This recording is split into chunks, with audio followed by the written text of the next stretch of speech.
It's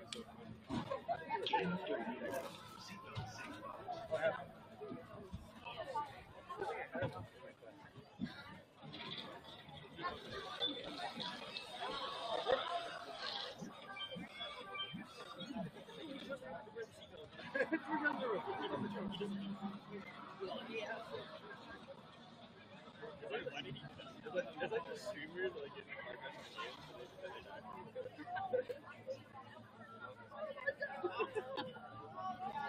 Really? Whoa! Whoa!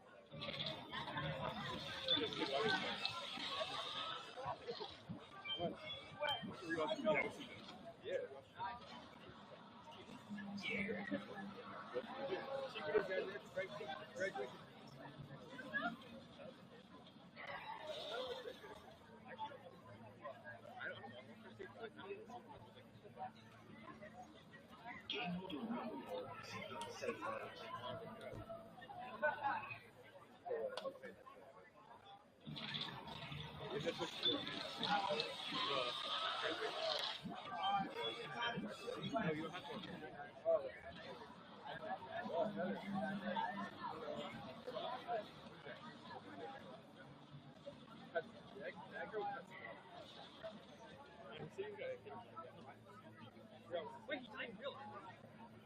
Why did he die while playing video? That's stupid. I hate when I and I do the same thing again. What do you mean that's used?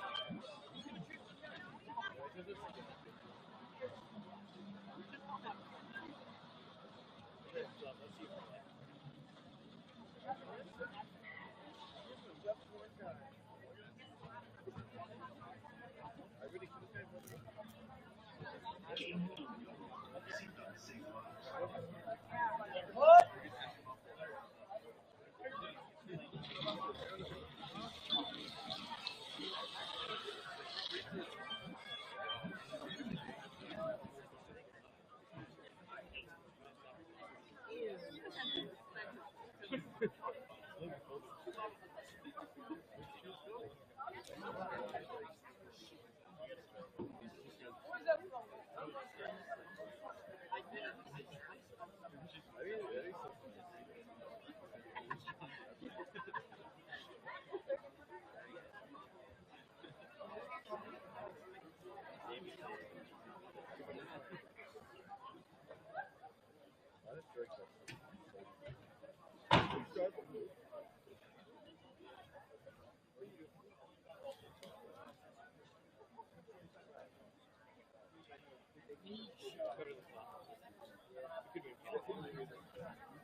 Testing.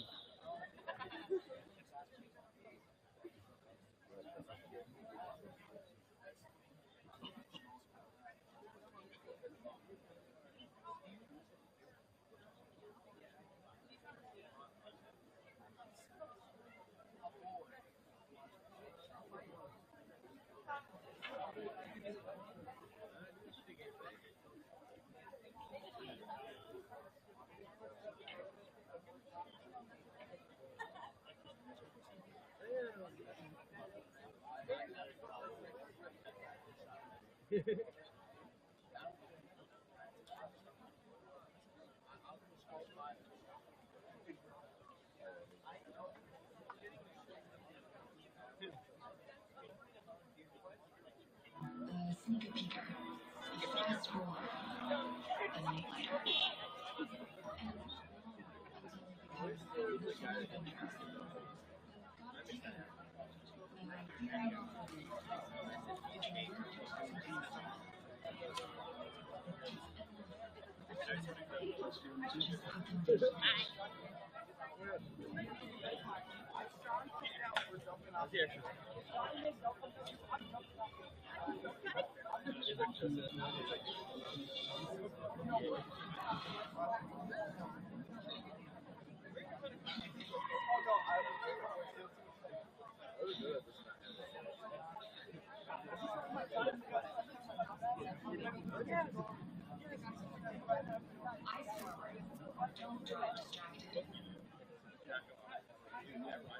Distracted driving is dangerous. Some people just cancel out themselves. There's the steering wheel proper. The sneaker peeker. Fast roller. The night lighter.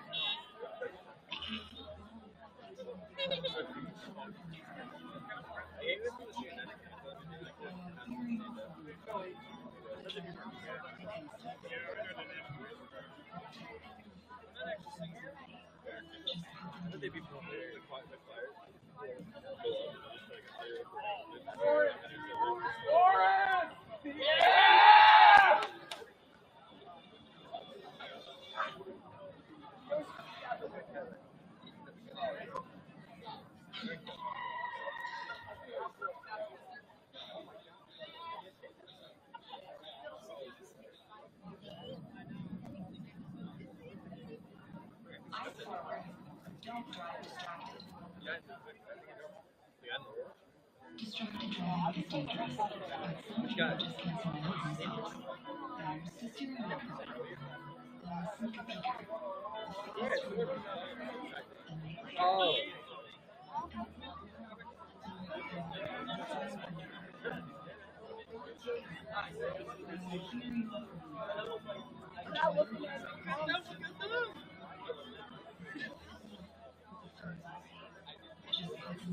The night lighter.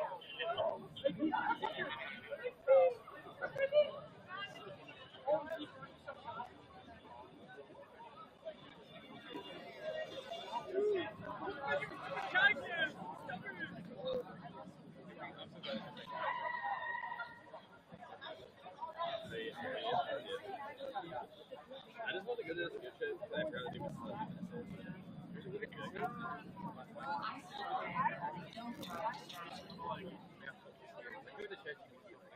Distracted driving is dangerous, but some people just cancel out themselves. There's the steering wheel proper. The sneaker peeker. Fast roller. The night lighter.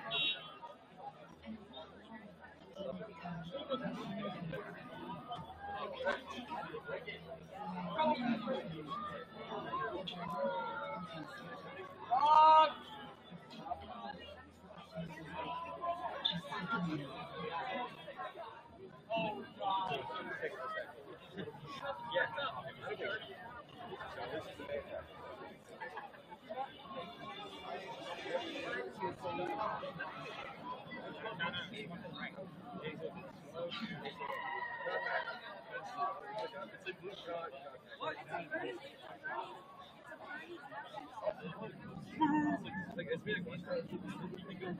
I swear, don't drive distracted. Distracted driving is dangerous, but some people just cancel out themselves. There's the steering wheel proper. The sneaker peeker. Remember we were over there? We used to do the jumping in the sand. We haven't done that for a while. Like, you've heard 50. I got something.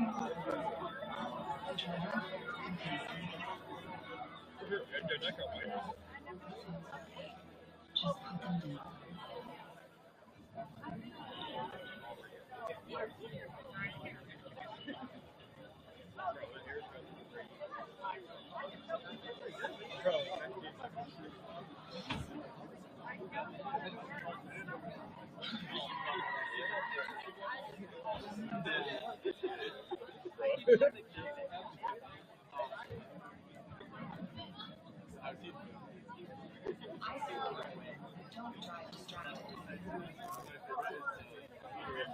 Distracted driving is dangerous, but some people just can't seem to help themselves. There's the steering wheel problem. Just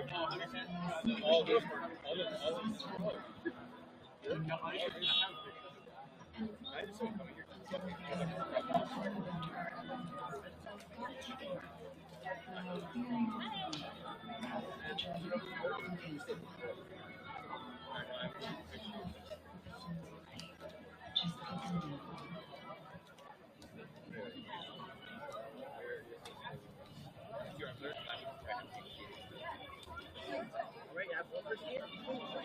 Don't drive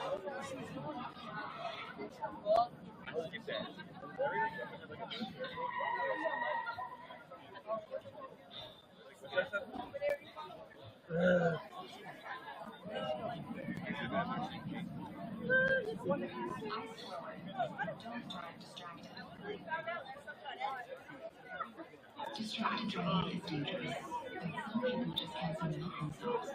There's the steering wheel problem, the sneaker peeker, the fast forward, just put them down.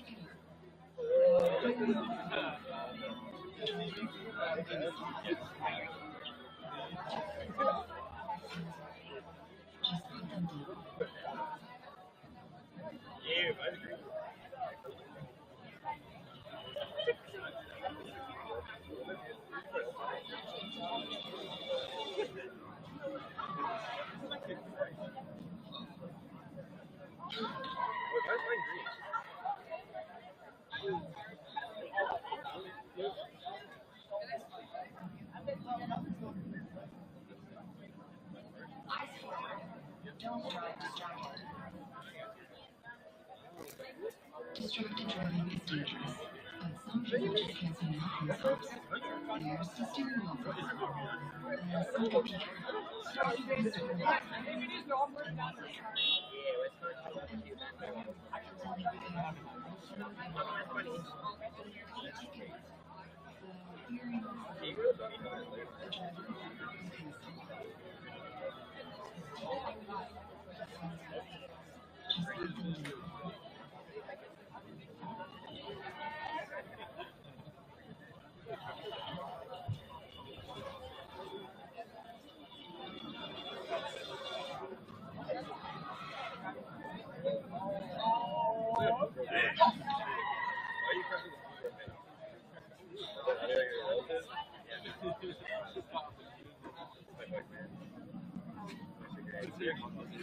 forward, eyes forward. Don't drive distracted.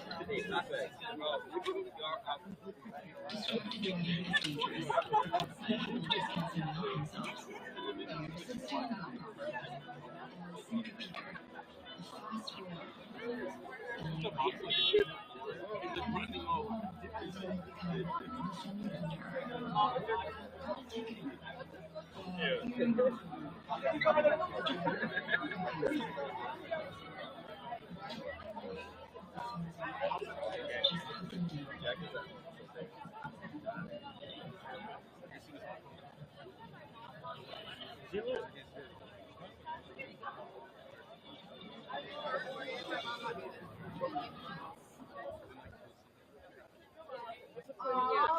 Alrighty, folks.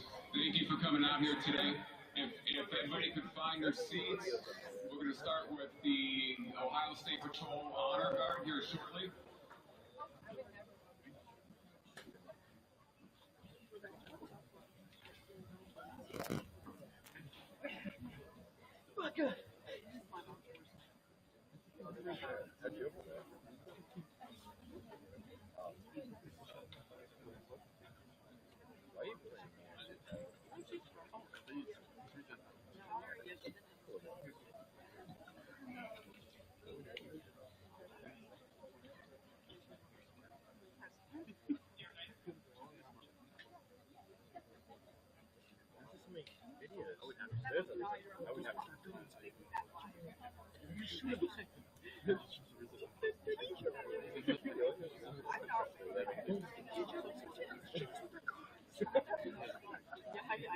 Start drinking it. I'm careful.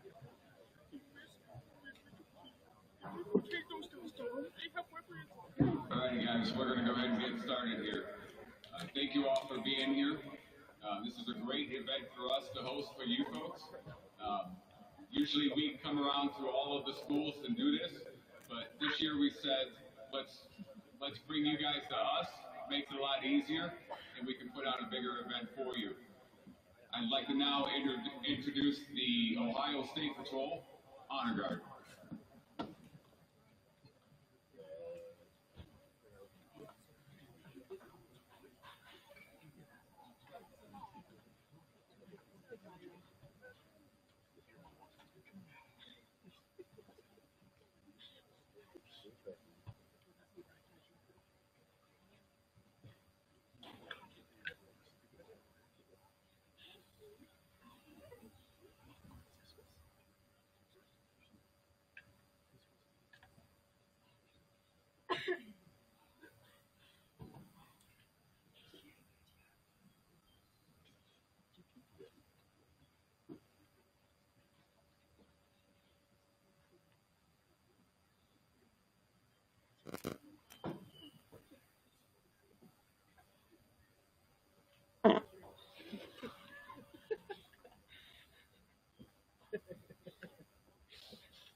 At this time, if you could please stand and join me in the Pledge of Allegiance.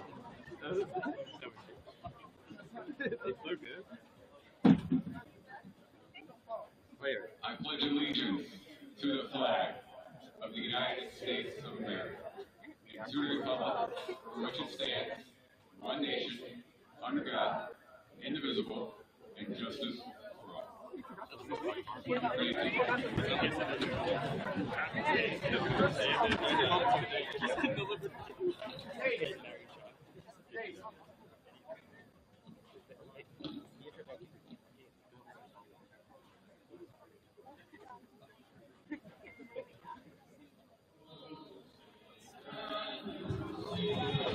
I got purple.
Thank you guys for the national anthem. Thank you to the Ohio State Patrol Honor Guard. It is an absolute honor to have them here. Throughout this event, you're going to hear some amazing stories from some amazing people. Some of those stories are sad, they are horrific, but the message is that we are going to be better people because of them. The goal here is to make good decisions while we're taking part in life, our prom season, and also taking care of each other to make sure that we aren't a story that we're going to tell other kids. At this time, I have had the honor to speak with the Cleveland Guardians. I I reached out to them on a wing and a prayer to see if they would come to Ashtabula County, and they answered. And with me today, I have Bob DiBiasio, Senior Vice President, Public Affairs with Cleveland Guardians Baseball. Bob DiBiasio is in his 46th, 47th season with the Cleveland Guardians. He started in 1979. DiBiasio serves as the president of the Cleveland Guardians Charities. He is the president of the Greater Cleveland Sports Hall of Fame. In 2024, he was inducted into the Ohio Wesleyan University Athletic Hall of Fame. Ladies and gentlemen, Bob DiBiasio.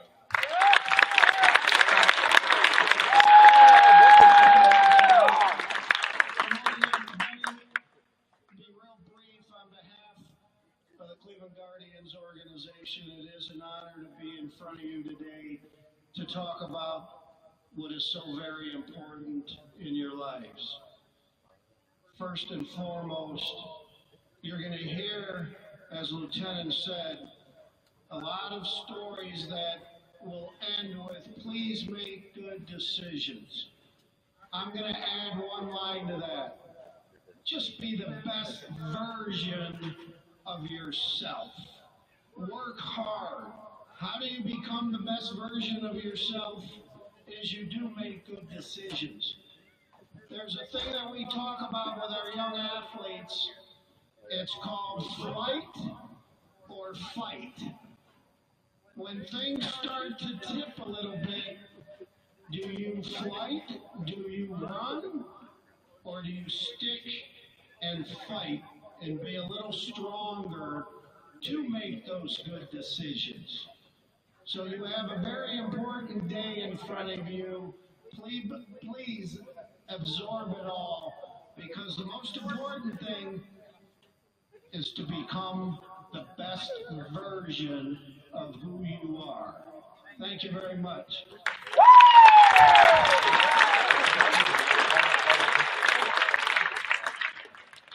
The next gentleman I have here is Len Barker. He is a former Cleveland Guardian.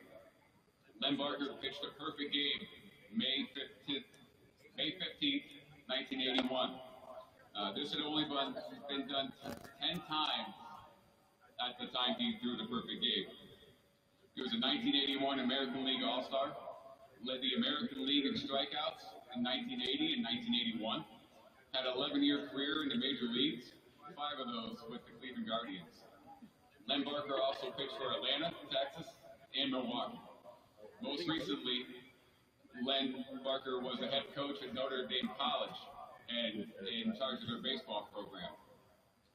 Barker compiled 74 wins, 975 strikeouts, and ended his career with a 4.34 earned run average. Ladies and gentlemen, Mr. Len Barker.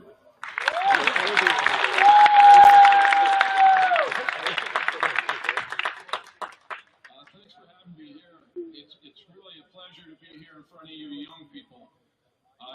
You're going to make a lot of decisions in your life, and you got to think about your decisions because they could affect you for the rest of your life. I was a college baseball coach for 15 years, and I told my guys you had to be respectful on the field and off the field because you represent the college. But you guys represent your county and your school, and it's hard decisions that you're going to come across, but you got to think about them and make the right decisions. And another thing I'd like to say is, I know as young people you have dreams. When I was a little kid, I had a dream to play Major League Baseball. But you guys all have dreams. It doesn't matter if it's in a sport or in being an electrician, being a doctor. Pursue what you think in your mind is the best for you, and don't let anybody deter you from making those decisions, because if that's the best thing for you, to pursue your ambitions and your dreams. And your dreams will come true if you work hard enough. So thanks for having me here today, and good luck to all of you in your future.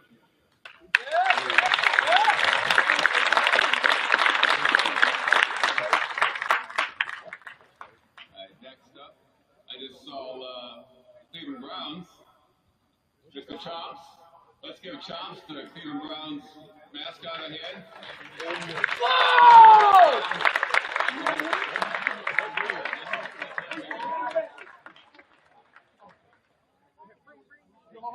Next up.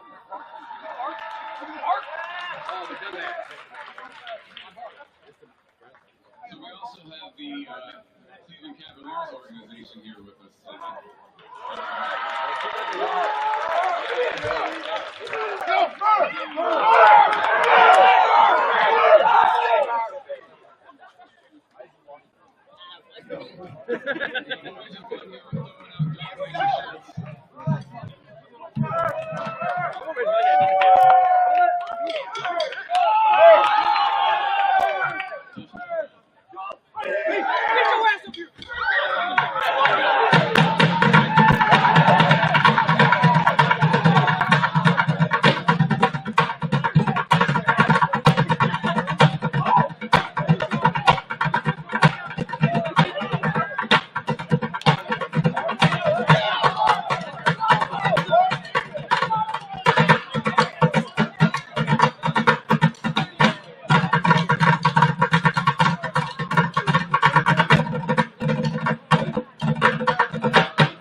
Next up is a man that I have much respect for.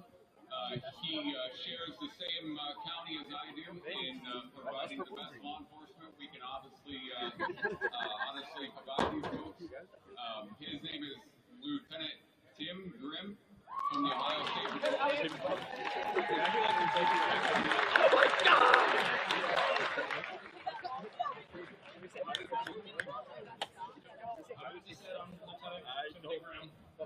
been with Highway Patrol for 16 years now. The majority of my career was spent working in Trumbull County, and while there, I had the opportunity to participate in the SMASH program. I was promoted up here in June of last year, and it was a priority of mine to have that program come up to Ashtabula County because I feel it is very important. The purpose of the SMASH program is based off of 4 pillars. Speed, drunk driving, seatbelts, and distracted driving, our newest one. And any crash that we handle, a majority of them can be prevented with just taking away those 4 factors. So our goal here today is to present you with these speakers that have dealt with these programs or these problems in a personal matter, whether it be directly to them or somebody they love. So with that, I'd like to present our MC for the event, Miss Kaylin McCarthy.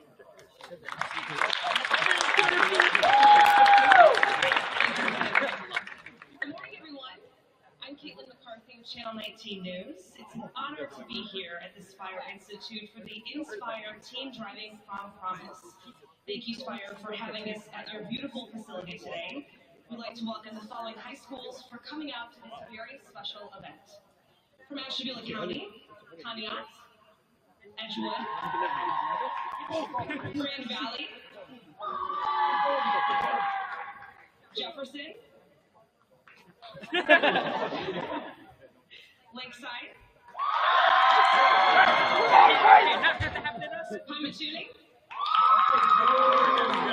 SPIRE Institute, and St. John.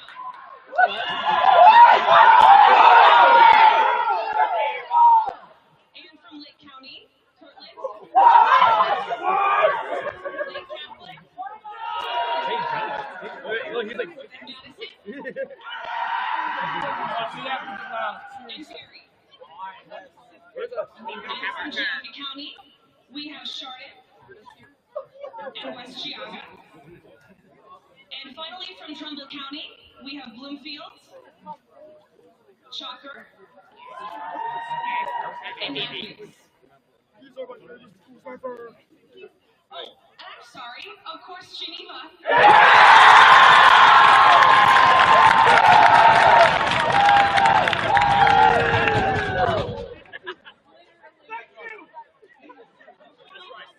Please observe the following guidelines. Please take a moment to clean up after yourselves and avoid leaving any trash behind the stands. We're grateful to SPIRE for generously allowing us to use our facilities. Let's show our appreciation by keeping the space clean and respectful. Facilities including trash receptacles and restrooms are accessible on the main floor. And please be respectful. Today's speakers are sharing deeply personal and emotional stories. Please honor their courage by giving them your full attention and respect. Counselors are available today. If you'd like to speak with one, please inform a teacher, usher, or a SMASH student wearing a yellow t-shirt. They will connect you with the appropriate support. As prom and graduation season approaches, the Ashtabula Safe Communities Coalition reminds students of the critical importance of safe and responsible driving. We hope today's event encourages you to think seriously about the dangers of impaired driving, distracted driving, speeding, not wearing a seatbelt, and other risky behaviors behind the wheel. April is National Distracted Driving Awareness Month, and this program is designed to highlight the real and often devastating consequences of poor driving decisions. The scenarios you witnessed upon arrival are based on real events that happen far too often on roads right here in Northeast Ohio. This experience is meant to leave a lasting impact, to show that the choices you make behind the wheel can change lives in an instant. The purpose of Prom Promise is to inspire you to make safe, responsible decisions, not just during prom season, but every time you drive. Students, we challenge you to take what you learned today and become advocates for safe driving in your schools and communities. Your decisions behind the wheel matter, not just to you, but to your friends, families, and everyone around you. Now please give your full attention to the individuals who are about to speak. They are sharing not just their stories, but their hearts. Thank you. Our first speaker is Brian Rosenberg. Please give Brian a warm welcome.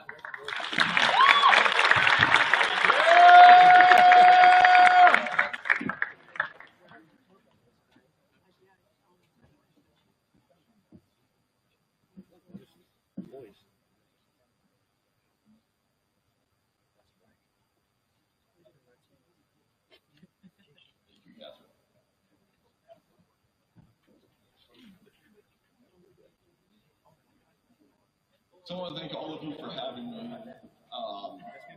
It's an honor and a privilege to be back in Ashtabula County. And why I say it's an honor and privilege, because growing up here, I wanted nothing more than to get out of Ashtabula County. The gentleman from the Indians mentioned, chase your ambitions, chase your dreams, don't let anyone get your way. And it feels like just yesterday, I was a senior at Jefferson. I had all my next couple of years planned out. I was on prom court, already had a full academic scholarship to Toledo, and I was looking forward to all the next step. And just like this talk, we didn't have a giant talk like this, but we had a mock crash. We had the Mothers Against Drunk Driving. We signed the banner, and we also had the DARE program. Various other things that told us to make good decisions. I got a ticket when I was 16. Me and my dad had to go to a Saturday event so I didn't get points on my license.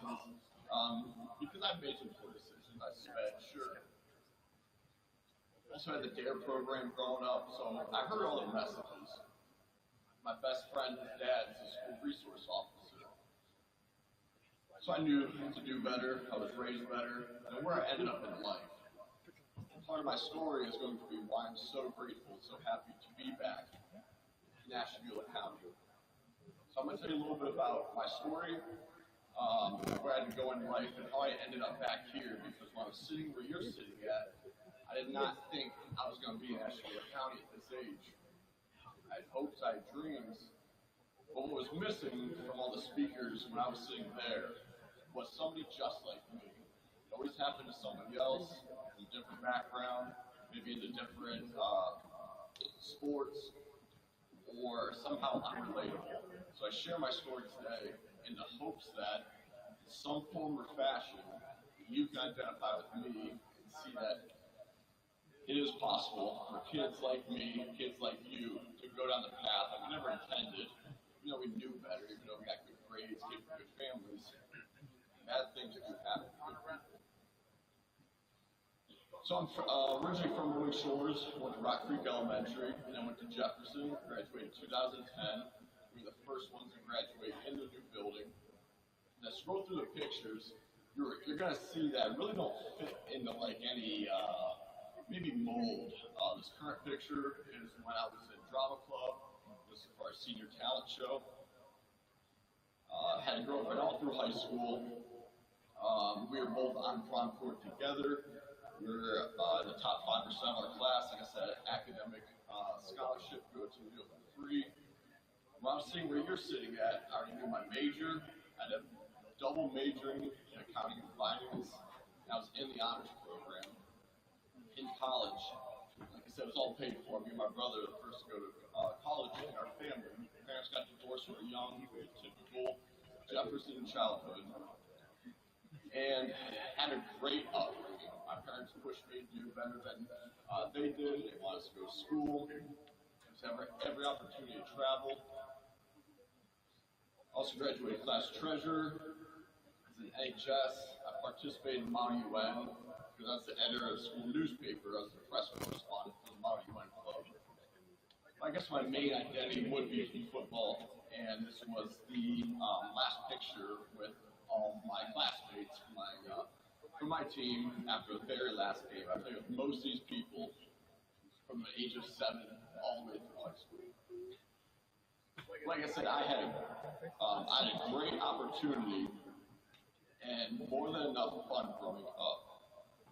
My apologies, this slideshow is messing up.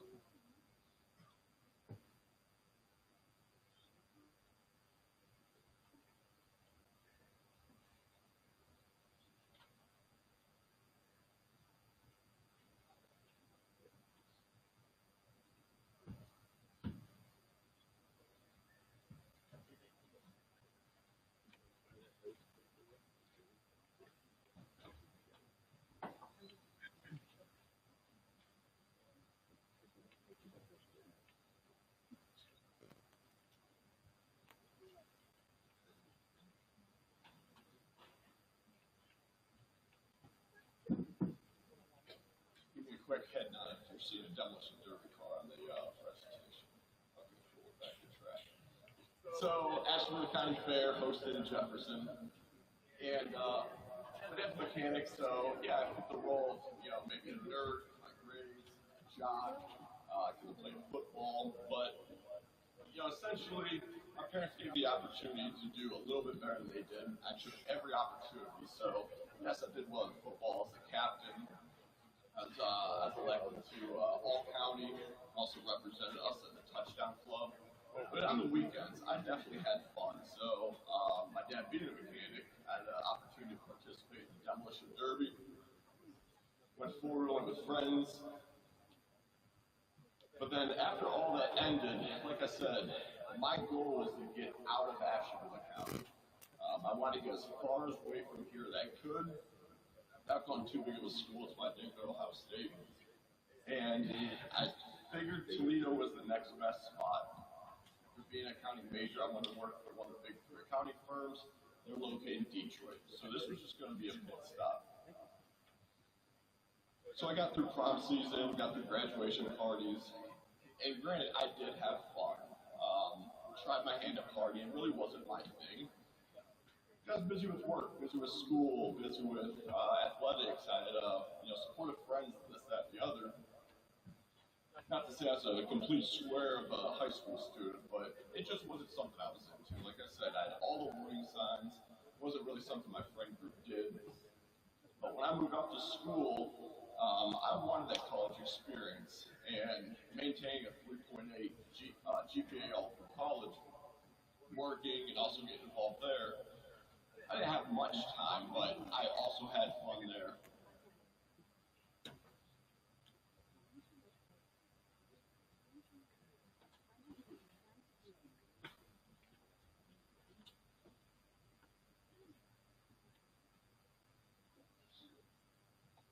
So all the hard work culminated after my second summer interning. I interned in Detroit for Plant Brand.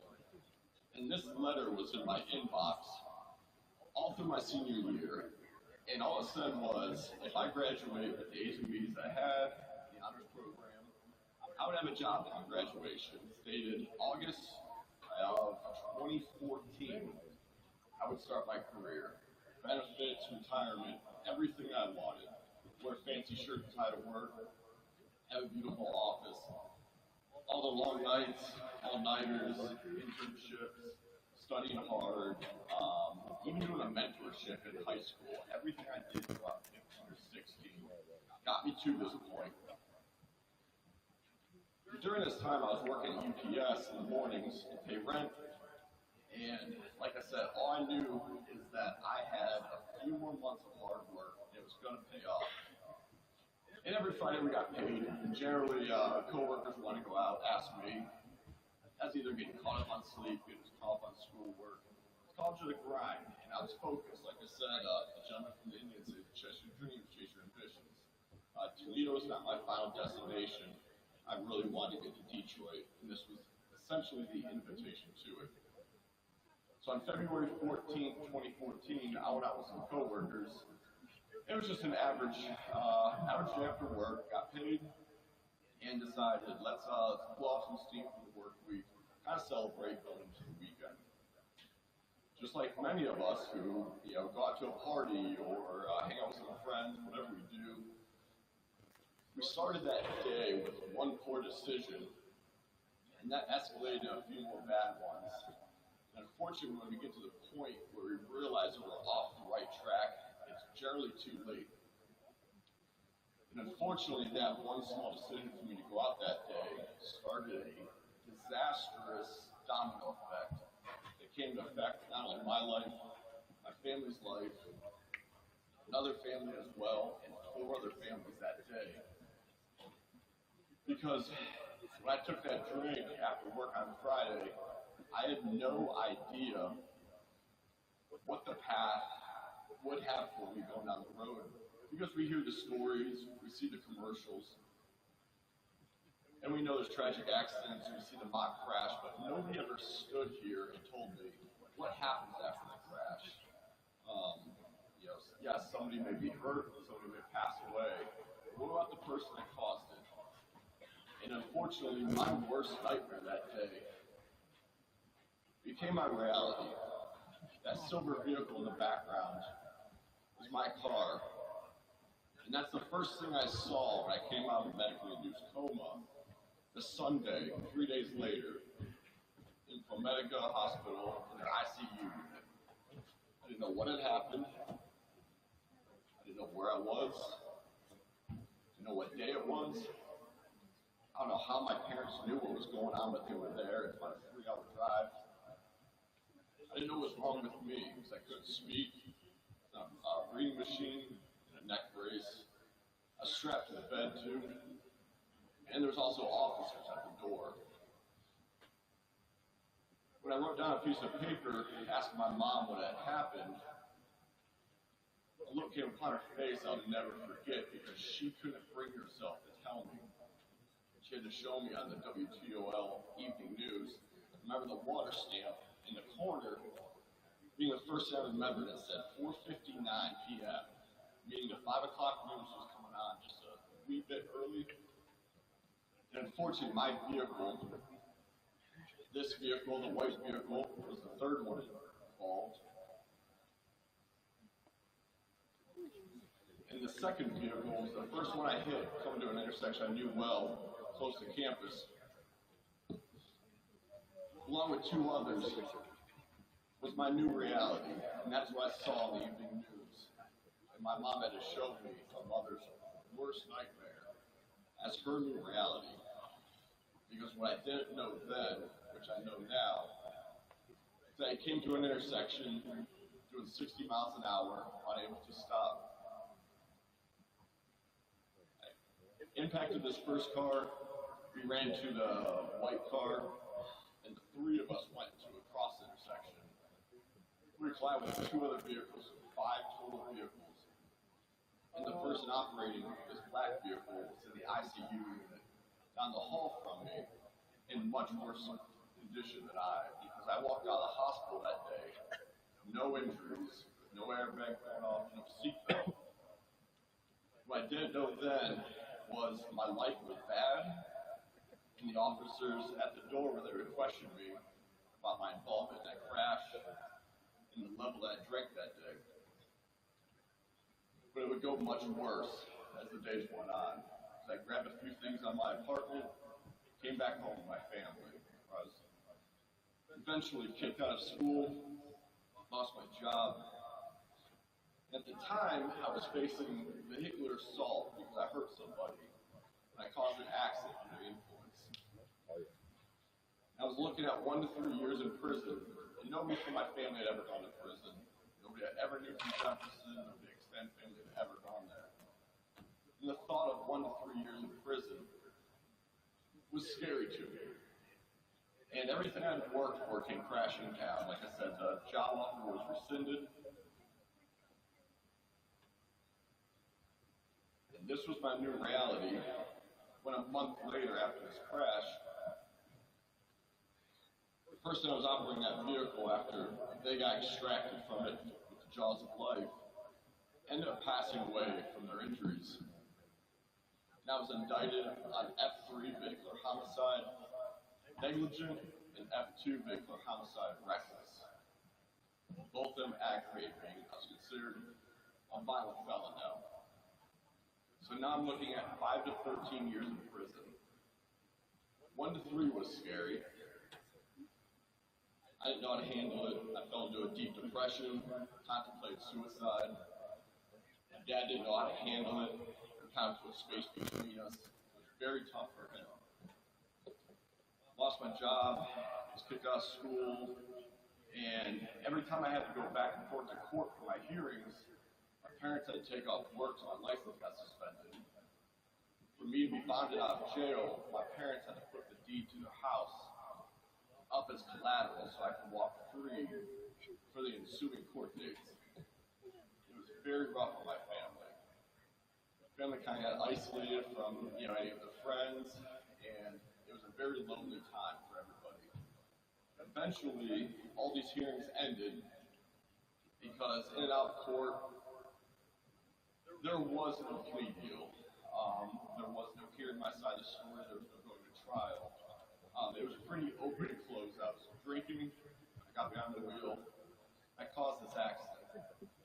So on the other side of the courtroom was the family of the person that was in that vehicle. I remember seeing her brother, very angry, her mother, very sad, and two kids, maybe 7th or 8th grade age, that just looked lost. And I could imagine being that age and getting the news that your mother's just gone out of your life.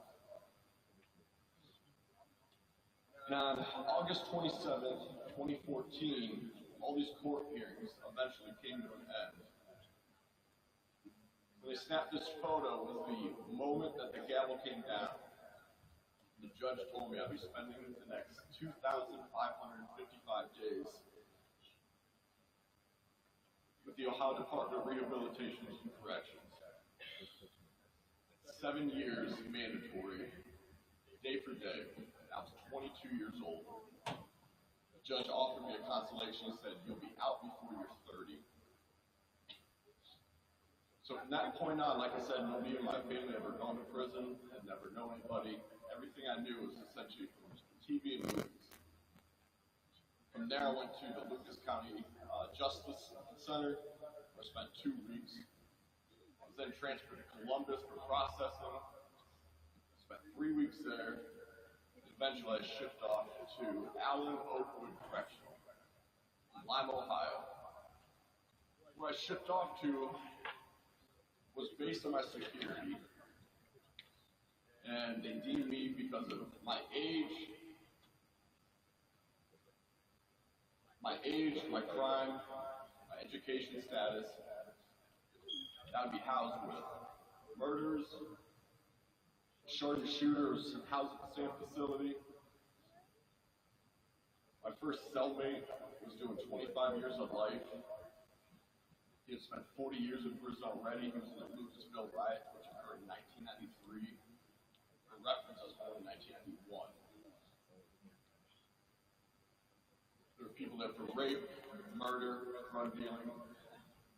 This is where you're sent to either be warehoused or rehabilitated. And I was no longer Brian Rosenberg, good kid in Jefferson, good grades, never really got in trouble. The worst trouble I got in was blowing an air horn off during a basketball game against Edgewood. They were shooting free throws. Got kicked out of the game. I got 1 day in school suspension. Now, for the next 7 years, I was known as inmate A708-994. Now, I served 2,555 days on the same quarter-mile property, only leaving there once to go to Ohio State Medical Center to get my hand surgically rebroken and then fixed after getting in a fight. Because what you see on TV, what you see on movies, yes, that does occur. It is prison. I was waiting in line for the phone, last cut, and the Bloods from Cincinnati thought their spot line was more important. So after a concussion, breaking my hand, being sent to the hole for a month, segregation, I was eventually brought out of the hole, and because my hand wasn't even reset, it was just wrapped. They had to take me to the hospital to re-break it, and then have surgery, so I was in a cast for about 4 months. And sure, that makes good TV, good movies. The part about prison you don't see in the TV and the movies is like slow Chinese water torture. Because your birthday comes and it goes, nobody there cares. Christmases, just like December 24th, just like December 26th. Nobody's hanging up lights, you don't get presents. My nephew was an infant in my arms when I was sentenced. And I only got to hear him grow up through a wall phone. My great-grandmother, an aunt, an uncle, and 2 friends from high school, they passed away during that time. I had received that news from the same phone. I hung that phone up. I was the only person that I had to go through that grief because nobody else in there cares. You don't get to leave to go to a funeral. I also wasn't able to leave to go to my brother's wedding. During my time there as well, I was sued civilly by the family for $1.3 million, along with those 2 bars and 2 bartenders. To have your whole life dissected in deposition to see who would be liable for this $1.3 million wrongful death lawsuit. So not only am I in prison, I'm also thinking about the rest of my life. I may never get out from this crippling debt from the civil lawsuit. And time just moves on. Like I said, my brother got married, my nephew grew up. All my friends from high school, college, they got married, had kids, pursued their careers, and nothing changes on the same square quarter mile in Lima, Ohio. And that's why I say I'm blessed and grateful to be back in Ashtabula County. Because still to this day, the greatest day of my life is August 24th, 2021. That's the day I was released from prison. I went on the 27th, the reason that day moved back was because at such a length of time that leap days get factored in. So I was released from prison. It felt like 100 Christmas mornings wrapped into one. And unfortunately, just like the parts of prison I didn't know about, effect it would have on me, the effect it would have on my family. I also didn't know about the effect it would have on me after I got out from prison. For sure, they told me I would have 3 years of parole. The parole officer would have to search my parents' house to make sure it was suitable for me to live in. And if it wasn't, I would be sent to a halfway house to live for possibly 3 years until my parole was done. To leave the state, I had to bring permission from my parole officer. And I had a long list of stipulations I had to follow. In Ohio, the recidivism rate is 33%. So essentially, from that aisleway over, recidivism means within 1 year, if all of you were let out from prison, all of you would go back. Now, granted, nobody wants to go back. I certainly did not want to go back. But first, I had to find a place to live, and thank God my parents took me back in. It was deemed suitable by my parole officer. Next, I had to find a job. Trying to explain my work history to a job that I wanted, and my work history for the past 7 years is essentially being a janitor. Doesn't make much sense on a resume. I mean, HR's department's worst nightmare. When they run a background check, what pops up is convicted felon, a violent crime, and on parole. By chance I do get an interview, how am I going to get to that job? Because my suspension from my driver's license is for life. They will never give me my driver's license back by law right now. So I did find housing. Getting an interview was tough. Getting to that interview was tough. Pursuing convincing the hiring manager that's worth a risk to hire me, given all the red flags, lack of resume, and no real employable skills because the finance and accounting world doesn't want me. If they do hire me, they ask me, well, how are we going to get a professional license? And I call the licensing board and they say, because of your conviction, because of your parole status, you can't be licensed. So all of these things I was facing out of prison. And that 33% doesn't come from desire to want to go back. But it's all I knew for the past 7 years, where everything was taken care of. I was told what to do, live by certain culture, rules, code, and all of a sudden, I was released and expected to do well in life. I was supposed to get a job and succeed there. And it was tough, but with all those factors, there's a reason why this third would return in 1 year, because all these barriers, all these obstacles that I had to face. Because instead of good kid from Jefferson or good GPA, we went to Toledo, double majoring.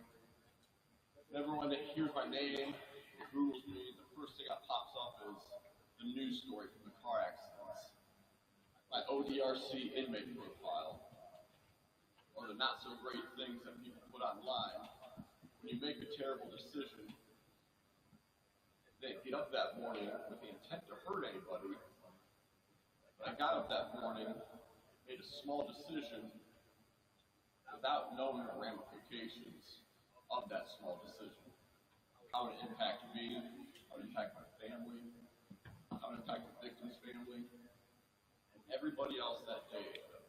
The 4 other people involved in the accident, first responders, my friends, my family. When I made that small decision, I dropped a stone in a pond that ripple effect. I had no idea how far it would spread, what people would impact. But what I'm still judged on was that one small decision. And even though I heard the warnings, I signed the Mothers Against Drunk Driving pledge, saw the mock crash from prom season, heard everything that my best friend's dad says, a school resource officer. I did know better, was raised better. I had goals, I had dreams. As a gentleman from the Indian said, don't let anyone get in your way. Fortunately, I've gotten my own way. One small choice that day.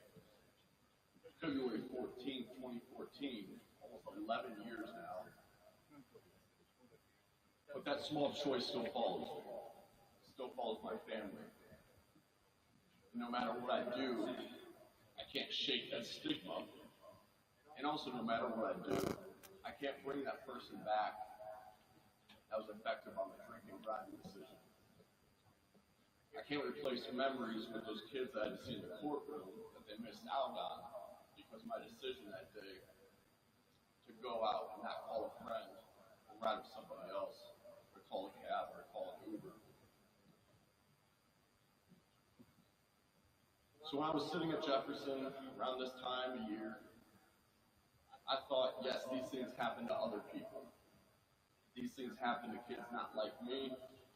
Maybe it's because I played football, maybe it's because I'm in the Model UN, where I took all the honors classes in AP, or just maybe I knew like Yankee Lake trucks and demolition derby cars. For some reason, this won't happen to me. I share my story today because there was no one like me standing up here telling the story, telling me what I didn't know about poor decision making, how it affects the lives of other people, how it affects their family, how it affects them. All these hopes and dreams and plans you have for the next couple months and years could be wiped away with one small decision. So I share my story to say it does happen with kids like you, kids like I. And this is what the experience of dragging your family and other families through the court process, through the prison system, being on parole, and the slow and tough reintegration process has taken me to get to this point today. Now, Grant's given a lot of opportunities, but still, no matter what, any part of my story does have to include why I don't drive, why I work in the substance abuse field as a counselor now. Why I do certain things is because I spent all of my 20s incarcerated. For people that were deemed not allowed to be in civilization. They want to honor our communities. They need to be sent away, either rehabilitated or warehoused for the rest of their life. And I'm just grateful to be on the other side of it today. And I hope when that time comes, maybe the night of prom, maybe the night of your graduation party, or friends, move-in weekend at college, maybe all the way through college, beginning of your career in your 20s, there's going to come a time where we can make one small decision. My hope is that you take a second and just think about my story, who I affected, my family, another family in the Toledo community. And think about what I had to go through, what they had to go through, because of that one small decision. If you take that second to think, asking a friend for a ride, calling an Uber, getting a cab, do something different other than think, I'm okay. Because it won't happen, because it does. So with all the moments coming up, please enjoy them. Please cherish the time. Let your goals, dreams, and ambitions take you where they may. But please remember, it does happen to kids like you, it does happen to kids like me. I appreciate you listening, and I hope you took something from it. Thank you.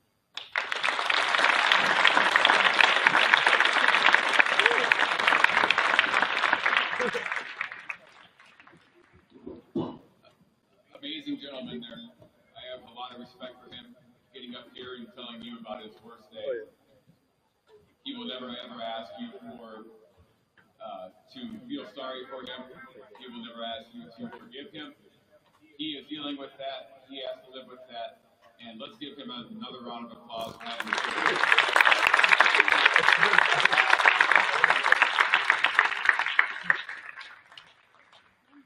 Chief John Camper from the Geneva Police Department. He's going to be going through the crowd. We're going to ask you a couple questions. If you answer a question right, you're going to get some t-shirts. Chomps, if you want to get involved in this, hype them up, let's go. Chief John Camper.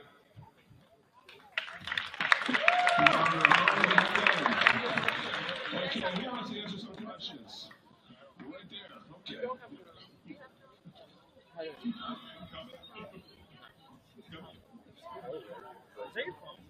I just have a question for you. Okay, it's about driving.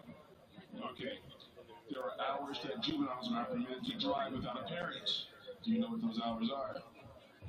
There are hours that juveniles are not allowed to drive without a parent. Do you know what time that is? Absolutely, she's got it right. Let's go over here. So, who wants a t-shirt? I do. I want. She does. Come on, the cat. Okay, this is a true or false question. Seatbelts are not required in the back seat for a minor with a juvenile driver. I'm sorry? That's right. That's right. Speak up. Be happy.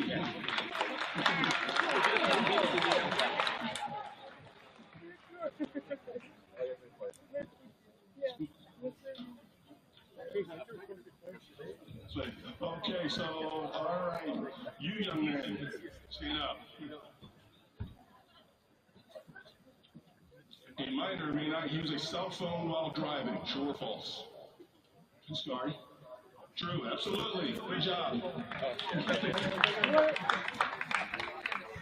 Where are my Geneva kids at? Right here!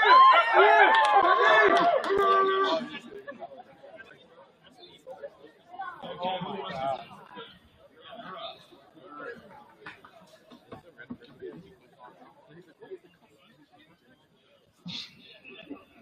When legally passing the vehicle, what must you do? When legally passing a vehicle, what must you do? You're a driver, you're trying to pass somebody. Somebody help him out? That's one.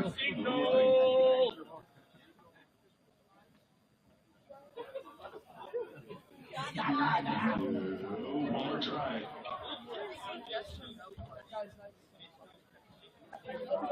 Yes, that's also a good one too. There's one more thing you're supposed to do.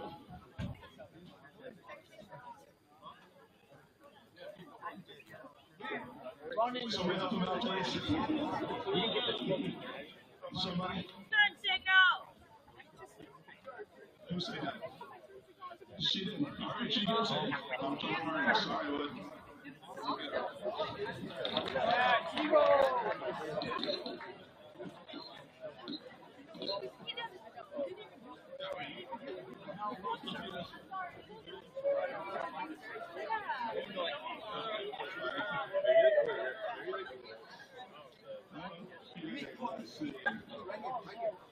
I want to get chosen for something.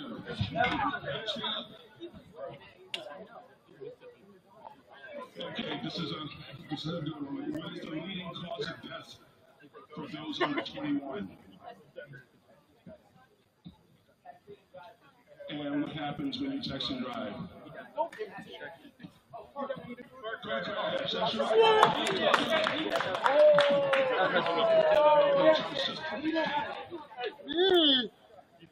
This guy.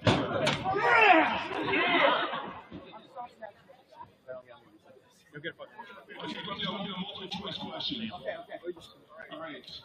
Most car crashes occur how many miles from home? 10 miles, 25 miles, 50 miles, or D, there are no statistics? 10. Try again. 10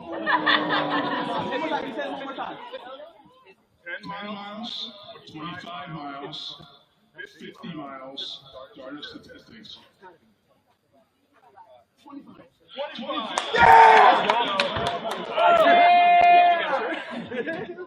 That's like a bit of it.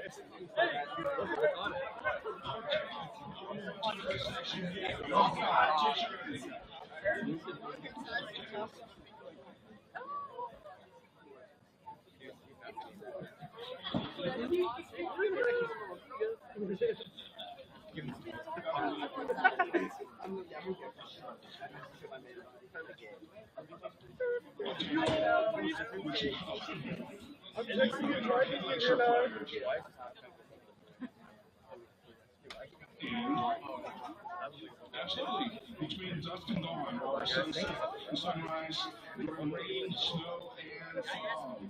Good job.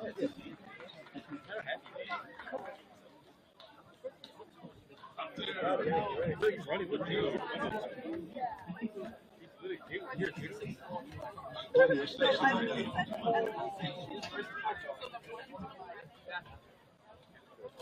Okay, this is a pretty easy question here.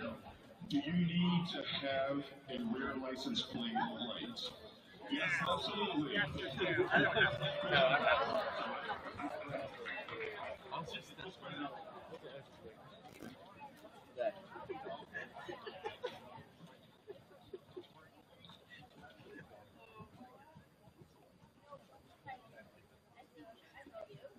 Okay, we're going to move on to the program, and we will have another round in a little bit. Thank you, everybody.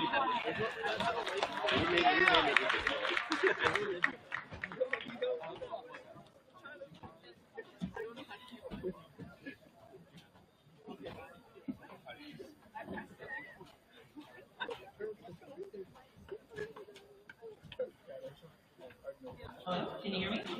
Excellent. And thank you again, Brian, for sharing your story. Our next speaker is Mr. Dean Johnson. Please welcome Mr. Dean Johnson to our stage.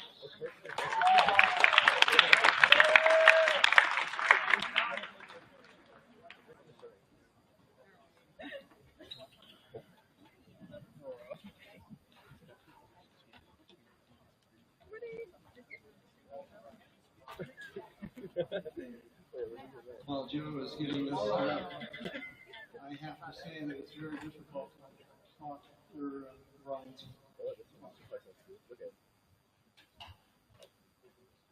And I talk slow, so this might be a little rough.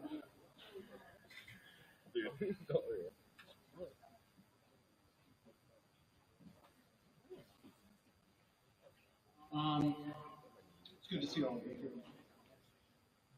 I was asked a couple of months ago if I would give a presentation on distracted driving. And I told the young lady who called me that I don't typically talk about distracted driving, but I do talk about the cause of distracted driving. Why do we drive distracted? And are there any other dangers involved in driving that you should be aware of? So, she didn't say this exactly, but she basically said, we'll talk about that. So, here we are. What is distracted driving? According to, you probably read that better than I can. Some glasses. This is NHTSA, National Highway Traffic Safety Administration, and they say that distracted driving is any activity that diverts attention from driving, including talking or texting on your phone, eating and drinking, talking to people in your vehicle, fiddling with your stereo, entertainment, or navigation system, anything that takes your attention away from driving. So that's pretty fulfilling. Check with CDC, Center for Disease Control and Prevention. They have a little shorter definition. They say distracted driving is doing another activity that takes the driver's attention away from driving. So they take it a step further, and they say there are three types. Visual, taking your eyes off the road. Manual, taking your hands off the wheel. And cognitive, taking your mind off driving. They go on to make a very bold statement. They say distracted driving is preventable. The CDC apparently agrees with NHTSA. It says that you control distracted driving. So, I have good news. I have a solution. Actually, I'm going to borrow a solution. Back in the early to mid-1980s, a lady by the name of Nancy Reagan, president, wife of that president, Ronald Reagan, she was very disappointed in the fact that young people, teens as well, were under a lot of peer pressure to take drugs. So she developed a national campaign and came up with the slogan, just say no. In other words, just don't do it. So I'm going to offer that same thing to you. When it comes to distracted driving, when it comes to intentionally taking your eyes and your mind and thoughts off the road in the driving environment, just say no. So, we have now solved distracted driving. And after listening to Brian, I think we've probably solved the issue of drinking and driving, at least in certain doses. But, unfortunately, distracted driving isn't the only issue that you guys are going to be facing.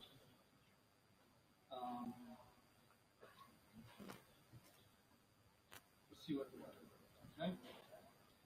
I'm going to start off with going into the topic of conditioning. I think you've studied conditioning in school, so I want you to pull that to the forefront of your thought processes, because then I'm going to introduce you to driver conditioning and identify the characteristics of driver conditioning that influence your driving behavior. So if you're a psychology person or you're a psychology, you like to think logically, this might be. We're going to take a look at some crash examples, and we're going to get into the head of the drivers that cause these crashes, so that perhaps you can identify some of the characteristics that maybe things that they did that maybe you have done in the past. And then we'll identify some countermeasures so that you can diminish the effects of driver conditioning. So in order to bring up conditioning and go into it in kind of a deep dive, let's consider a flight of stairs. There are two basic components in the construction of stairs. First is the tread. Second is the riser.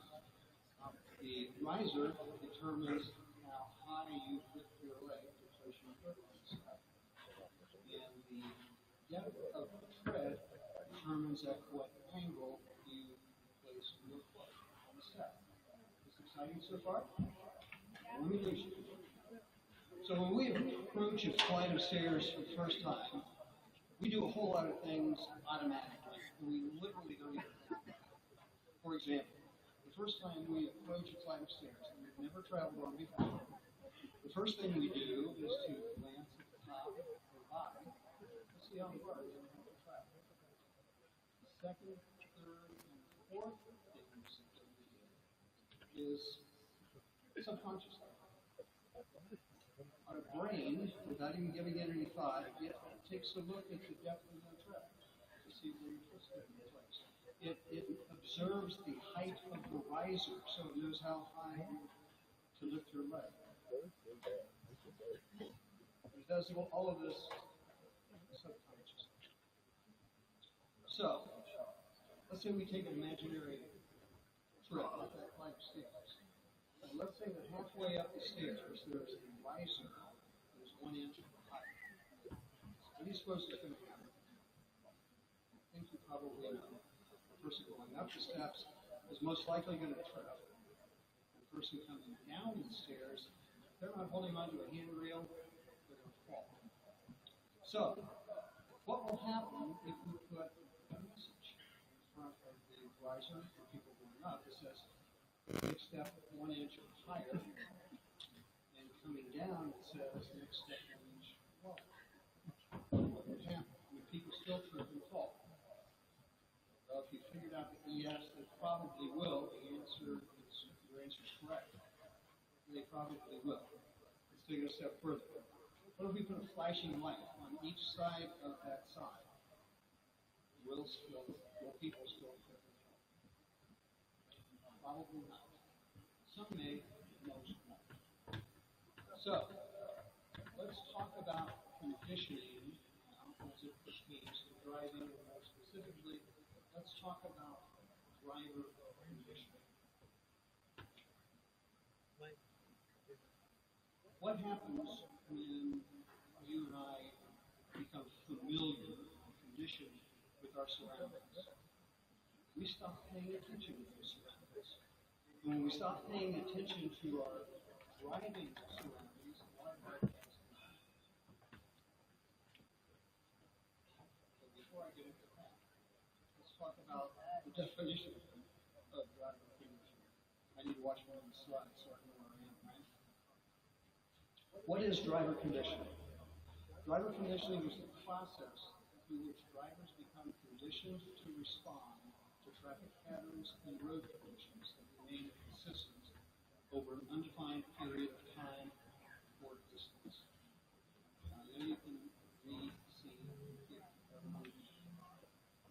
Driver conditioning is the process through which drivers become conditioned to respond to traffic patterns and road conditions that remain consistent over an undefined period of time or distance. Now we'll get into what happens when we become conditioned to our environment. Well, we start paying attention to the environment.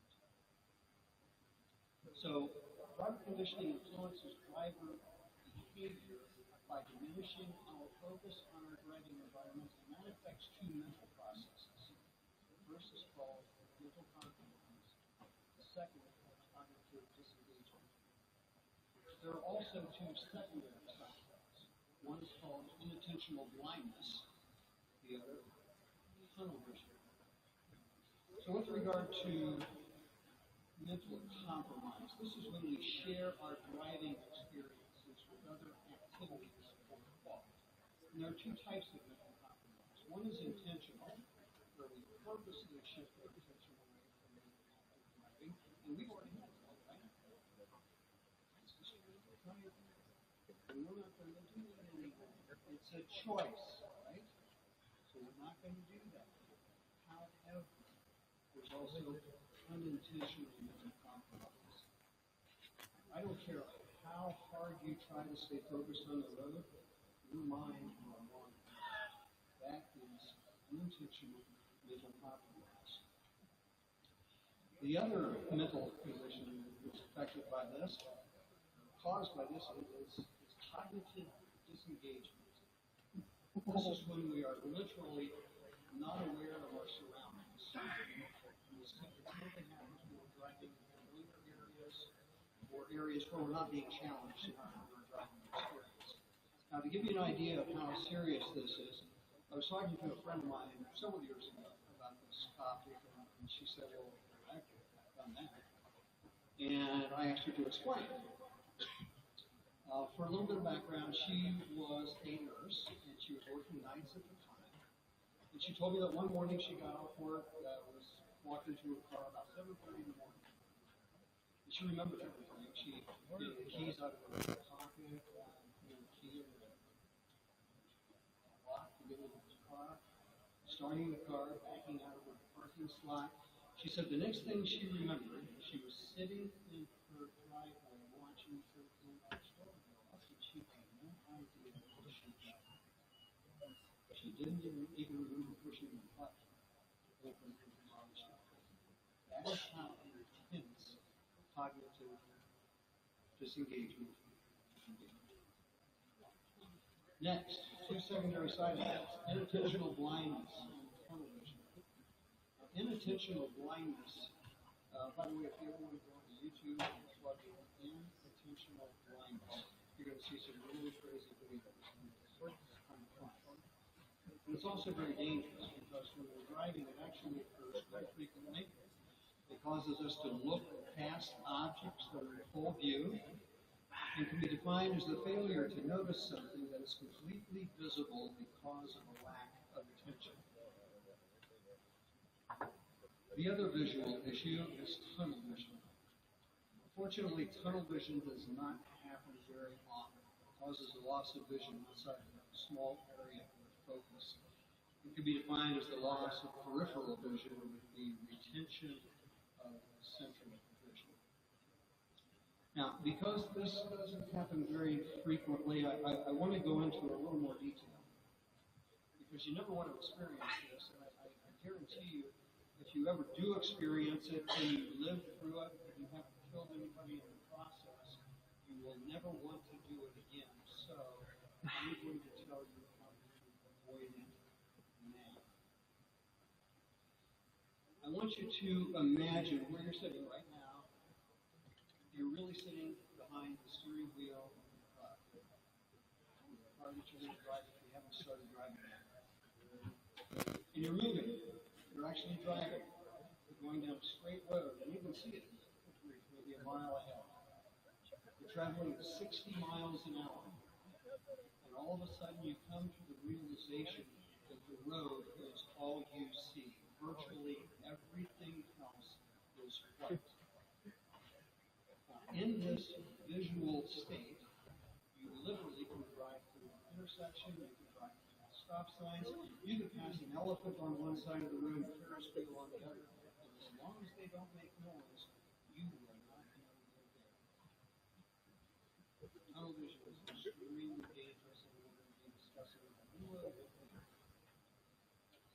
So, driver conditioning causes or contributes to mental compromise, either intentional or unintentional. And this is where we share our driving experience with other activities for thought. Cognitive disengagement, when automaticity sets in, when we can literally drive without thought or memory of having done so. Tunnel vision, where our peripheral vision is lost. Inattentional blindness, where object recognition can be lost. But there are other things that you have to be concerned about too, because all of these conditions, all of these mental or visual states cause a delayed reaction to a hazard. Now, when you're driving and confronted with a hazard, you need to notice that hazard immediately, or even perhaps even see it starting to take place before it actually happens, so that you can respond immediately. But when you're under the influence of driver conditioning, that's pretty hard to do.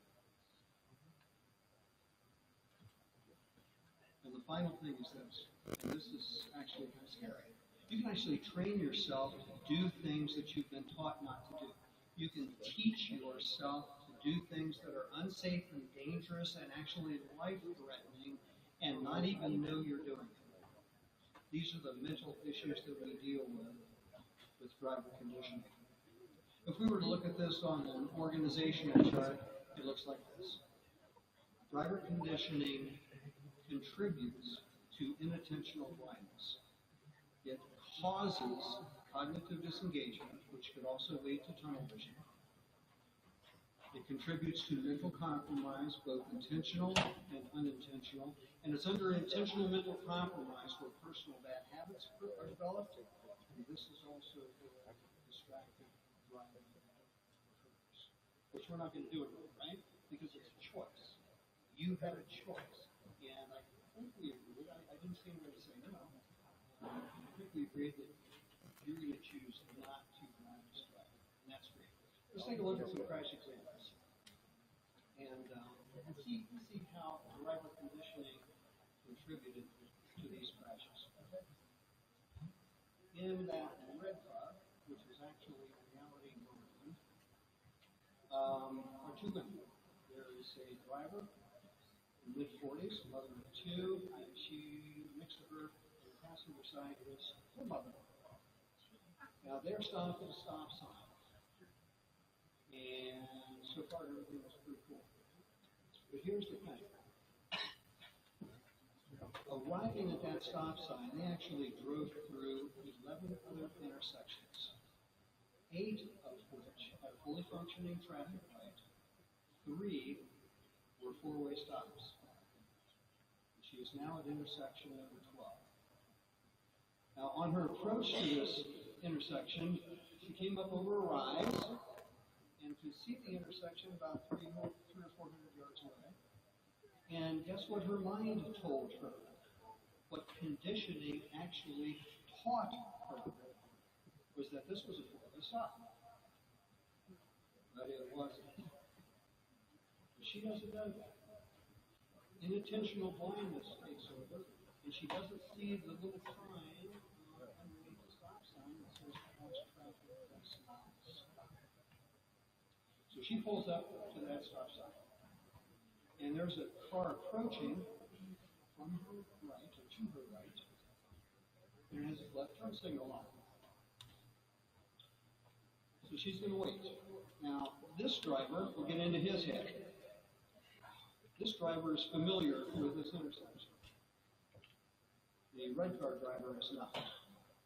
And he knows that this intersection is dangerous because he knows there's been a lot of crashes there. So, instead of doing what he is supposed to do, he has the right of way, right? Cross traffic does not stop. He was going to make a left-hand turn. He should have pulled into the intersection, execute his left-hand turn when it was clear. But he did not. He decided to be a nice guy. And this nice guy contributed to the death of 2 people because he stopped short of the intersection, yielding to the maroon driver.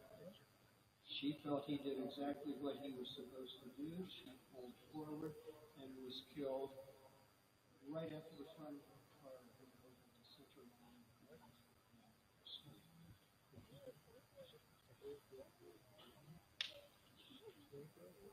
Who was it? Okay? Black car driver, the nice guy, right? He was actually involved with intentional mental compromise. He decided to think about not his driving environment, not what he was supposed to do. He's thinking about the history of this intersection. And by golly, he wasn't going to be a bad guy there. He was going to be a good guy. So intentional mental compromise actually interfered with his safe driving, his proper driving capabilities. So he was involved. He made the first mistake. How about the white car? How about the driver of the white car? Well, that was a gal who had been driving on this road numerous times. And this particular road was straight and relatively flat. And she said that she did not see that maroon car until she hit Now, somebody suffering from intentional or unintentional mental compromise or cognitive disengagement, we pick up on that. We pick up on things moving. She didn't pick up on that at all. So it's believed that she was most likely suffering from television, because she didn't see it. And of course, we know about the drama of the car. Inattentional blindness for sure on her part. Probably talking to her mom, I'm guessing. But she's, and so is her mom. That crash, by the way, took place in 2002. The next crash we're going to look at took place in May of 2007. And if you'll notice in the center of this picture, upper half, you'll see an exit ramp. And at the bottom of that exit ramp, you can't see it very clearly, so I'm going to tell you what it says. It has a diamond shape in the middle of the road, indicating it's for high occupancy vehicles, and the word exit right afterwards. So that is what that intersection looks like at night. And this is a top view. The left lane was designated for high occupancy vehicles, 2 or more people, and pretty cut and dry there. So what happened? You see the name Bluffton University baseball team. They were in that bus. 30 members of the Bluffton University baseball team. Bluffton University is here in Ohio, by the way, not too far west up here, a little bit south. And about 7 o'clock the evening before, the bus loaded up. Everybody was headed to Florida for a spring practice and exhibition game. As I mentioned, 30 baseball players with their coaches. Also present was the 2 drivers, and the wife of one of the drivers. Now, 4 o'clock in the morning, on their approach to Atlanta, that bus pulled off of the road, pulled into a parking lot, and a brand new driver took over. He was going to take over the last half. And this was the guy who brought his wife along because they were going to enjoy their time in Florida. It was a great time. So, for those of you who have traveled south on I-75, perhaps you've recognized that in the extreme left-hand lane, miles and miles and miles before you get to Atlanta, the road is very wide and the left lane is reserved for high occupancy vehicles, and that is exactly where our bus driver went, because that is where he belonged. Now, evidence indicates that he was focused on 2 things, and they all had to do with the road. He was focused with that diamond shape, the lane that he was in, and as long as that diamond shape was coming down the middle of his bus every 15, 20 seconds or so, he was in good shape. But he also was paying attention to the left side of the road. He was making sure that he was moving from left to right. Unfortunately, what he was paying attention to led him onto that exit ramp. If you remember that exit ramp, it wasn't very long. He was traveling 65 miles an hour. And at 5:38, 20% of the people on that bus were killed as a result of the crash that took place. There were 5 baseball players, the bus driver, and his wife. What happened? Well, as I mentioned, he was focused on 2 things, and inattentional blindness once again came into play. Inattentional blindness, when you're not paying attention to everything, just specific things, you lose focus on other things. That's what happens when we become conditioned, and this driver was conditioned to his driving environment and drove right off the bridge. Fortunately, there was no vehicle under him the bus came down with the death could have been. Accident number 3. This will be our last one. And this is the big thing. In the front seat is a mom, mid-40s. To her right, on the passenger side, is her 19-year-old daughter, who is in the beginning to start her second year of college. Directly behind her, in the next seat or behind them, is a 17-year-old daughter with one of her friends, and behind them was a 14-year-old daughter and one of her friends. This happened at the intersection of State Route 65 and Route 281 in Henry County, and happened in 2016. So, what did she experience on her drive to this location? She's about 15 miles west of I-75. So she exited I-75 onto Route 281. And she drove for around 7 miles and drove through some intersections, but those intersections, the drivers of those intersections had to stop. She did not. Then she came upon an intersection just like this. Now, I don't know how she treated it. All I know is she got through it safely, and that's our main concern in any situation. But on her trip to the second intersection, she also drove through 7 other intersections that drivers were required to stop, and she wasn't. So this is where the brain comes into play.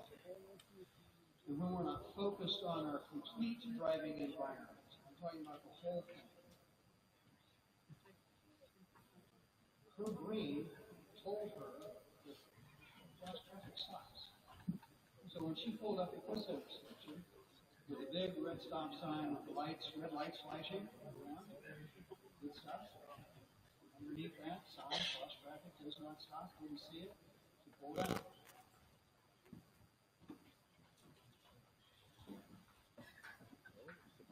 When the county sheriff arrived at the scene, he told me that he didn't see anything necessarily bad here. There was a truck off the side of the road in the ditch, and typically truck drivers don't suffer serious injuries, so he wasn't really concerned. He said he walked around, went down to the ditch, and walked up the other side. He said he saw the first responders working feverishly, and he said they were all because there was a 19-year-old girl in that van who was dead.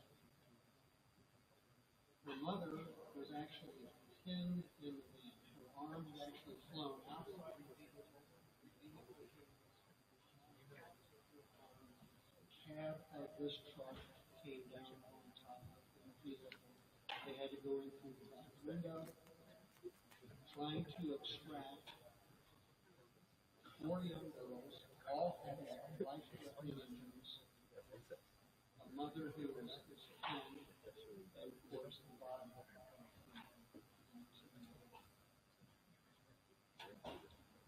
So what caused the wreck?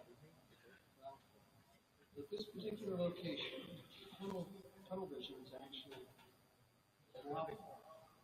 But in this particular case, it did not play a role. Now, I will point out one thing. This was the 3rd serious crash over a 8-day period of time. So can you imagine over 3 days, 3 serious crashes resulting in total deaths, with all the other people either being seriously, critically, or in life-threatening conditions. So once again, intentional blindness came into play. Did not see the sign. Don't really know if mental health or cognitive disengagement.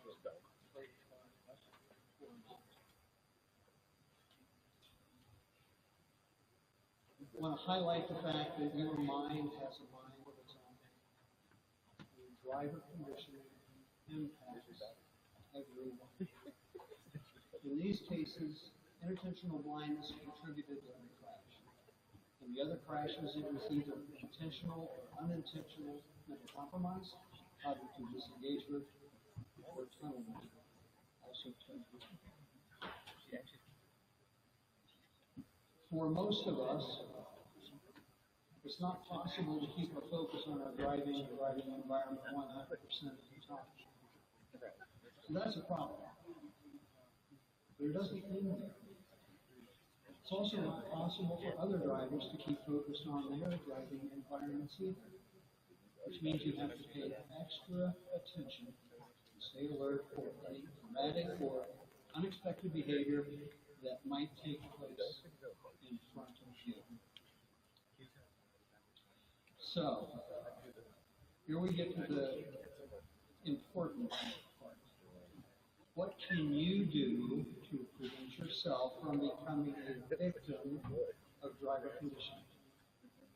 Well, number one, regarding intentional mental compromise. You're taking care of it, right? It's a choice, it's a decision that you make, and you're just going to say no. The second easiest thing you can do is keep your eyes intentionally active while staying focused on your driving environment. Now, the CDC said that there are three types of distractions, and one of them is vision, taking your eyes off the road. And I am going to tell you, take your eyes off the road. I am going to contradict the CDC. You need to keep your eyes active, especially when you're in a situation where tunnel vision is on the road. Keep in mind, tunnel vision can take place when you're driving a straight road, relatively flat. This is usually done in the country. You have to look around. You have to take your eyes off the road. I'm not talking about doing it for some second. A quarter of a second. There's a fence post or a utility pole or a tree or a house or something off the road. You have rear view mirrors you can walk inside. It doesn't take long to do that. As long as there's no other traffic around, keep your eyes active.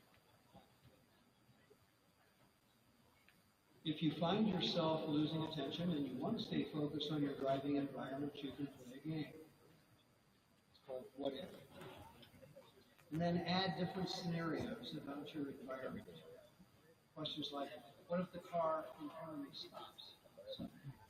Or what if the car to my left or right pulls into my lane quickly?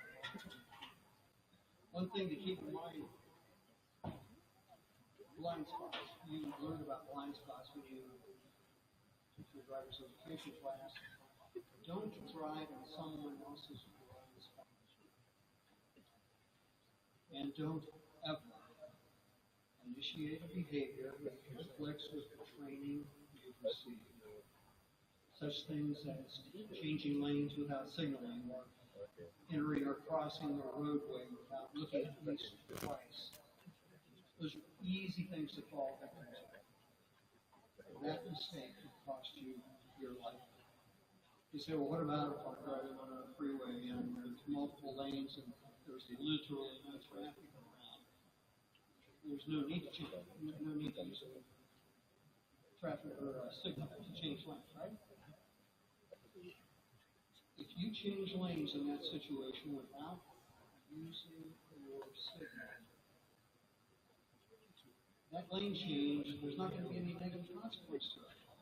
So guess what your brain does? Your brain registers it as a positive. It's no big deal. You can do that. And the more you do that, when it's seemingly not necessary to signal, the more you train your brain that it's okay, and sooner or later, you may automatically just change lanes. And that can be good.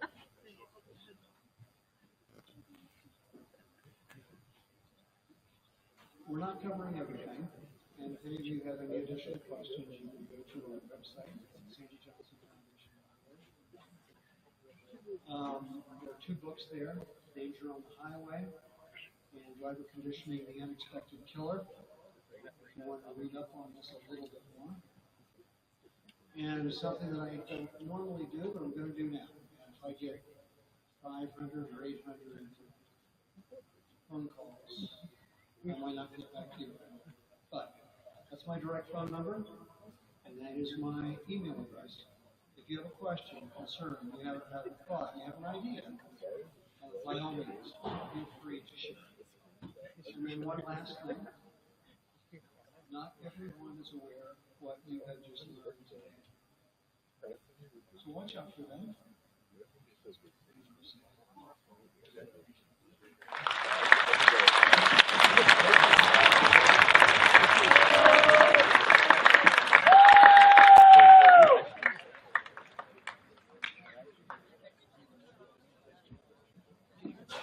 Mr. Johnson, thank you. Next, I'd like to welcome Dr. Humphrey.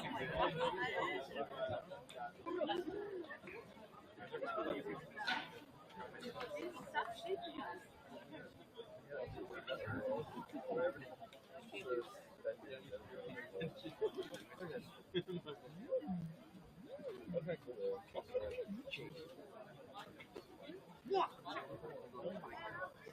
You make me so mad. You make me want to hit all and hit everything.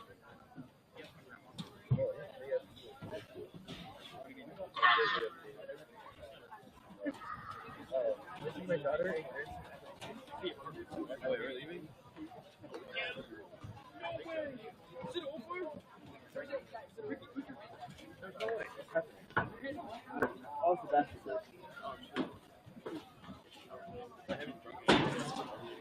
You're going to kill Jesse. Follow that. Don't take it. They'll leave. I've been at the past few years with my hot coffee. Drink it. You go pee? Crack pee. All right, guys, bear with us here. We have a couple more speakers. Just have some patience, and we'll get back started here shortly.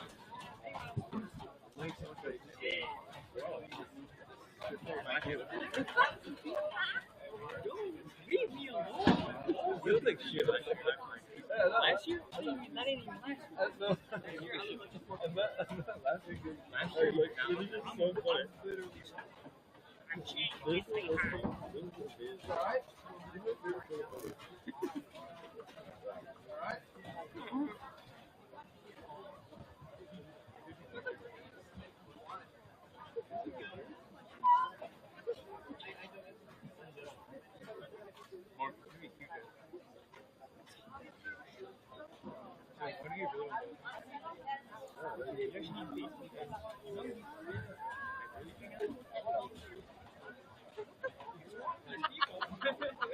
I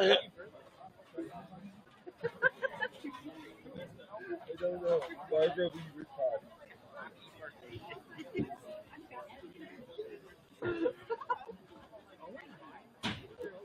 Where are you going? Where are they going? Like, hey, I gotta figure out where they're going. So funny.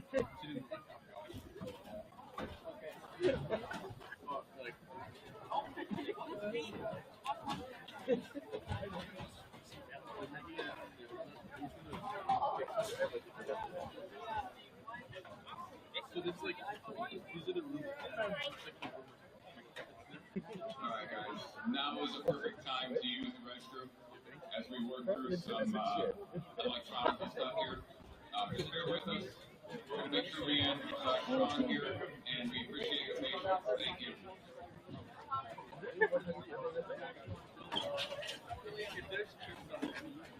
Yeah, I'll grab it. Thank you. I'll pay you. That's just everything. What's happening? Everybody can do it. We're going to resume. I'm getting up, man. I'm not getting up.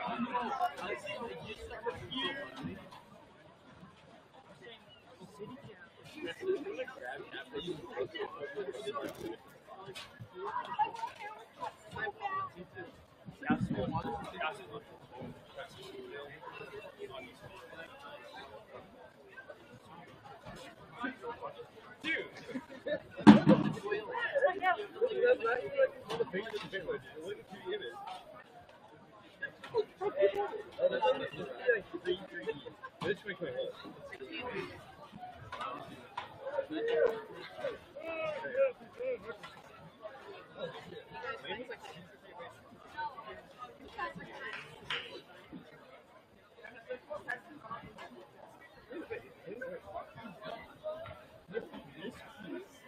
Peace.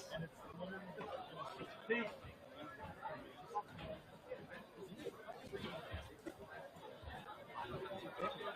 And that's this guy. I don't know who this guy is. Check. Pick him up on the side there. There you go.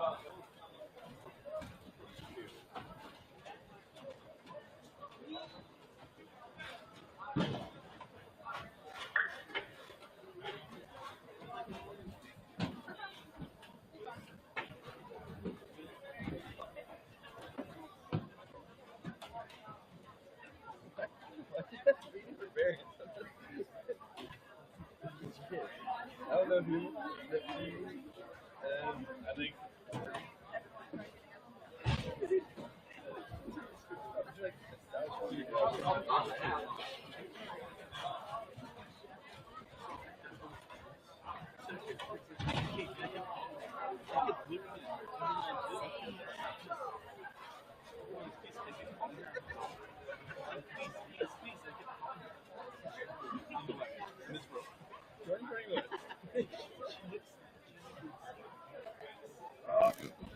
I registered because I haven't seen this fully because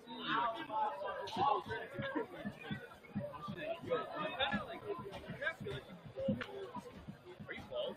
Is that a wig?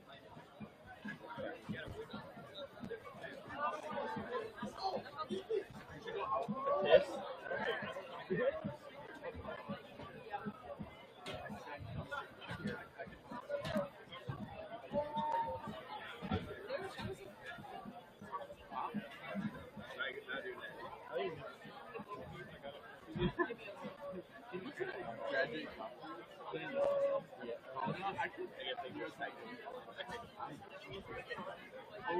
Dead. He's dead. He said that we can use the film.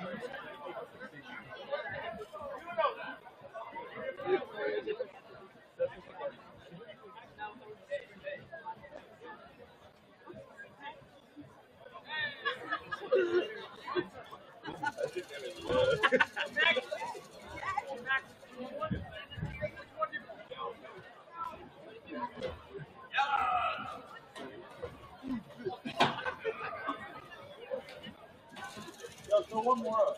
No, stop it. Yeah, give me one.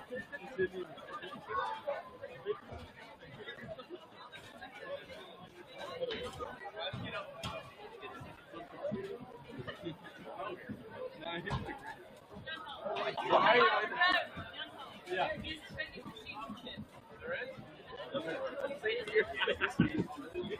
Save money.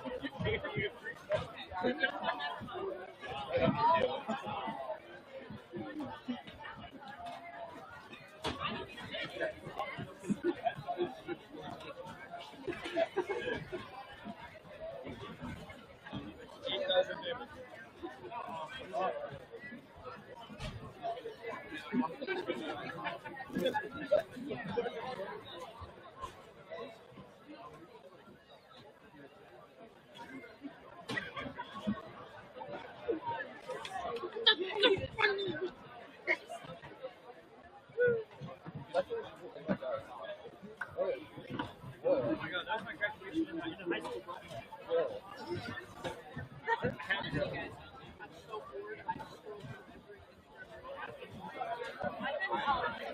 We've been reading my books in chat. That's entertaining.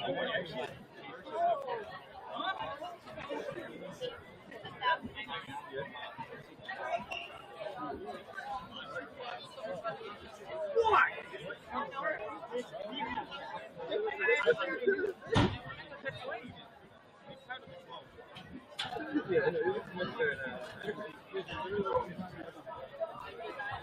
God, I like twice with that. That was impressive. That's precision.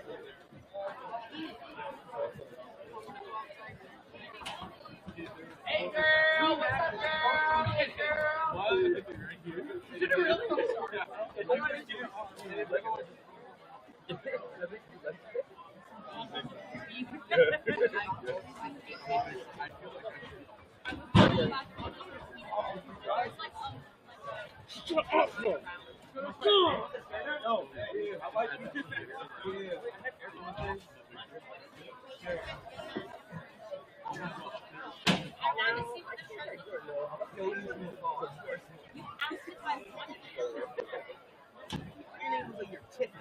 My name was like a 50. That's not That's relatable. That's relatable. That's so relatable. That's so relatable. There's a big paragraph.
Teacher! You just sit again. No!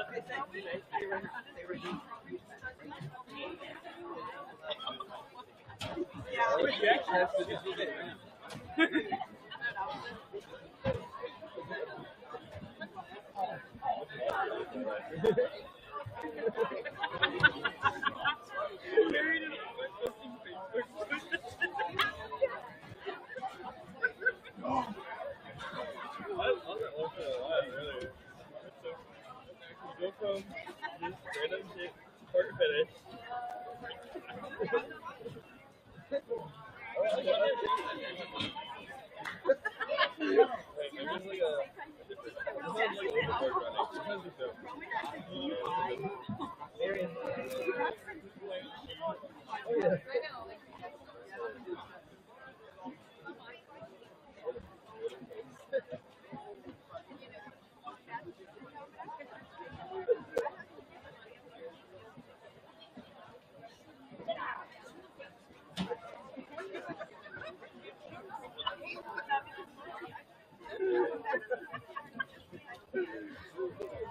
This one's fun. You know why it's doing that?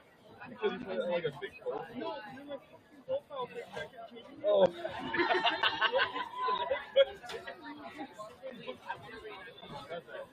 Yeah. You just have the picture posted.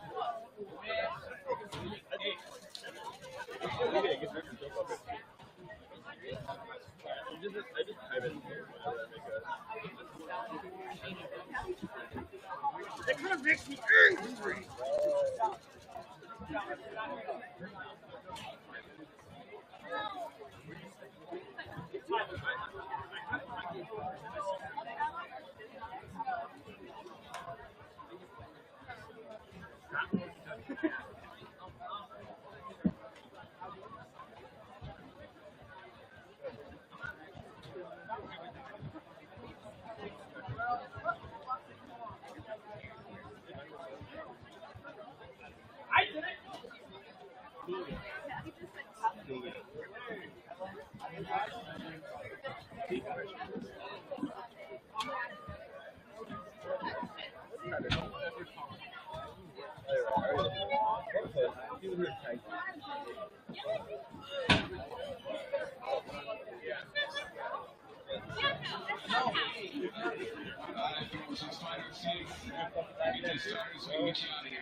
want to go back to the first photo.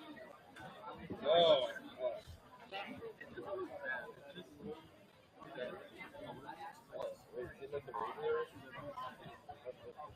Hi everybody, can you hear me?